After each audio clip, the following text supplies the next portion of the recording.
hello friends अस्सलामु आलैकुम आपनलोকৰ মুখত বাৰু কলা দাগ আছে নেকি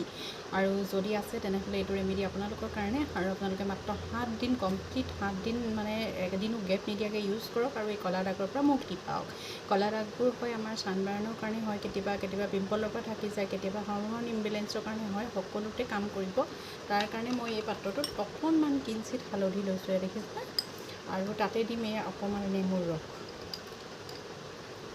আৰু তাত দিম অলপমান আৰু আধা চামুচমান হ'ব এল'ভেৰা জেল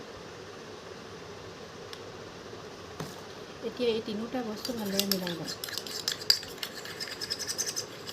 মিলাই এই পেষ্টটো মই মুখত লগাম চাওক আপোনালোকে য'ত য'ত কলা দাগ আছে তাতো লগাব পাৰে আৰু বোলে নহয় গোটেই মুখখনত লগালেও একো অপকাৰ নকৰে কাৰণ নেমুৱে আমাৰ ৰং চাফা কৰে ৰং বগা কৰে নেমুৱে আৰু হালধি যিটো মানে গুণ আছে হালধিয়ে আমাৰ যদি মুখত কলা দাগ থাকে সেয়া দূৰ কৰে সেইটো কাৰণে আপোনালোকে একো মানে দিগদাৰি নোপোৱাকৈ লগাব পাৰিব আৰু মোৰ নাকত অকণমান কলা দাগ আছে মই তাত বেছিকৈ দিছোঁ সেইটো কাৰণে আৰু এনেদৰে আপোনালোকে ইউজ কৰিব 15-20 মিনিট ৰাখিব আৰু কণ্টিনিউ 7 দিন ইউজ কৰক ইয়াৰ অকণমান আপোনালোকে নিজে হাতে হাতে পাব আৰু তাৰপাছত কমেণ্ট কৰি জনাব